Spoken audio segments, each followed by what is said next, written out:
আসসালামু আলাইকুম, সুবিজ ডায়েরি আপনাদের স্বাগতম। আজকে আমি আপনাদের দেখাবো ডিমের কোরমা। এর জন্য একটা পাত্র নিয়ে নিয়েছি, তার মধ্যে তেল গরম করে কুচি করে রাখা পেঁয়াজ ছেড়ে দিয়েছি। পেঁয়াজটাকে আমি ব্রেস্তা করে নেব হালকা ব্রাউন কালার।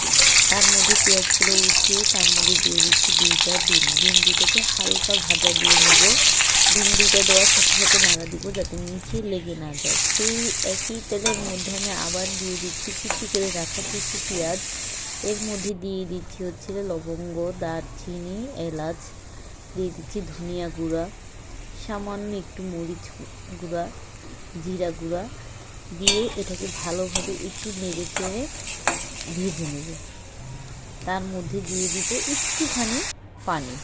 এর মধ্যে দিয়ে দিচ্ছি আদা রসুন বাটাটা দিয়ে ভালোভাবে নেড়ে চেড়ে তার মধ্যে দিয়ে দিব আমি আগে থাকতে পেঁয়াজ ব্লেন্ডার করে রেখেছিলাম। সেই ব্লেন্ডার করা পেঁয়াজটা দিয়ে দিলাম। পেঁয়াজটা দিয়ে ভালোভাবে নেড়ে চেড়ে একটু কাঁচা গন্ধটা গেলে তার মধ্যে দিয়ে দিচ্ছি টক দই আর দিয়ে দিচ্ছি স্বাদ মতো লবণ। সবগুলো উপকরণ যখন দিব চুলার আঁচটা একেবারেই লোতে রেখে ভালোভাবে নেড়ে চেড়ে মিশিয়ে দিয়ে তারপর জালটা বাড়িয়ে দিব। তো এইভাবে যখন তেল ছেড়ে আসবে তার মধ্যে কিছুটা পানি দিয়ে দিব।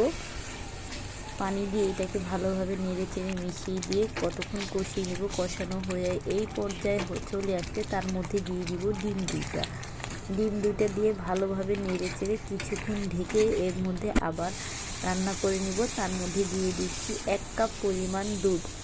এখানে আপনারা লিকুইডও ব্যবহার করতে পারেন বা পাউডার যেটা গুঁড়া দুধ সেটাও গুলিয়ে ব্যবহার করতে পারেন। দেওয়ার পর কতক্ষণ জাল করে এর মধ্যে দিয়ে দিচ্ছি ভিজে রাখা বেরেস্তা আর একটু স্বাদের জন্য দিয়ে দিচ্ছি সামান্য চিনি। উপকরণগুলো দিলে আমার এইভাবে রান্না হয়ে গেল। তো দেখতেই পাচ্ছেন কত সুন্দর রান্না হয়েছে। এটা দেখতেও যতটা সুন্দর হয়েছে মাশাআল্লাহ খেতেও ততটা ভালো হয়েছে। লাইটের কারণে এটা হলুদ হলুদ দেখাচ্ছে, মূলত এটা পুরোটাই সাদা হয়েছে। এই তো আমার ডিমের কোরমাটা রেডি। যদি আপনাদের ভালো লেগে থাকে বাসায় ট্রাই করে দেখবেন।